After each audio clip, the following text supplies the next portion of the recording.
You guys know Play-Doh? Like that clayish, moldable stuff that actually smells so good, by the way. I used to smell it all the time as a kid, but that's not what I'm making this video about. I'm actually making a video about relating the soul to Play-Doh. So, of course, if you take a piece of blue Play-Doh, like the one at the very front, that light blue, baby blue Play-Doh, you can mold that into whatever shape you want. You can make it into a circle, a flat square, you can make a dragon out of it, whatever. Alright, but it's still gonna be blue Play-Doh.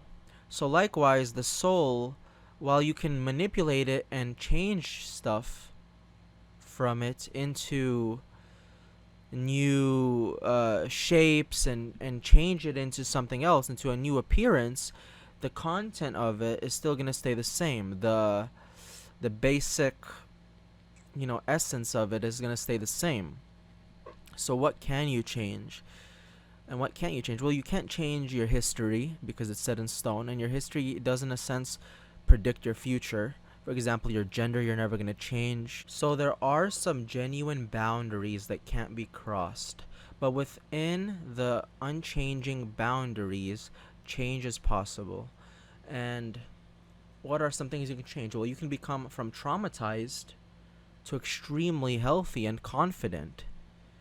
You can go from a complete angel like being, kind, selfless, understanding, righteous, just, and from that you can become an egoic, selfish, confused person.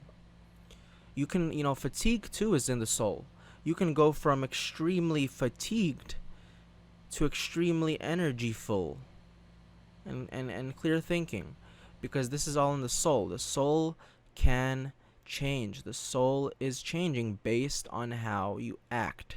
With fatigue, for example, what happens is a person overworks themselves, overworks their soul via their body, and then their soul starts thinking it's more energized than it really is, or has more potential for energy than it really does, and it starts wasting a lot of energy and it snowballs.